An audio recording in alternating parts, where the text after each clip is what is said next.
نهاركم جميل كجمال هذا الأجواء الخرافية من ماليزيا. حديثنا اليوم بشكل مختصر عن قهوة الكردسبس، القهوة التي تفضل على كثير من الأعضاء.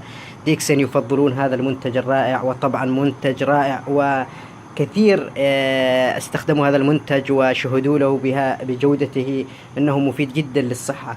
وقد لاحظ الباحثون أيضا أن قهوة الكردسبس له تأثير على السكر الدم، ويمكن أن يكون مفيد للأشخاص الذين يعانون من مقاومة الأنسولين، وله فوائد كثيرة، مضاد قوي للأكسدة حيث يمنع حدوث أكسدة الدهون الهامة في الدم، ويمنع تكوين الكوليسترول في الشرايين الأعضاء.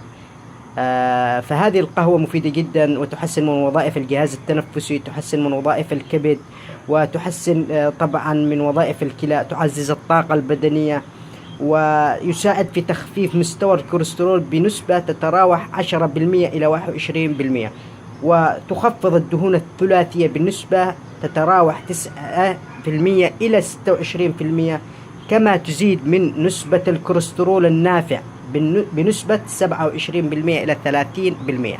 هذه القهوة الرائعة التي لا يوجد فيها كافيين ولا يوجد فيها سكريات، هي خالية من المواد الحافظة. استخدموها فهي مفيدة جدا بدل القهاوي التي تباع في الأسواق اللي هي مليئة بالكافيين، والكافيين له أضرار كثيرة على صحة الإنسان.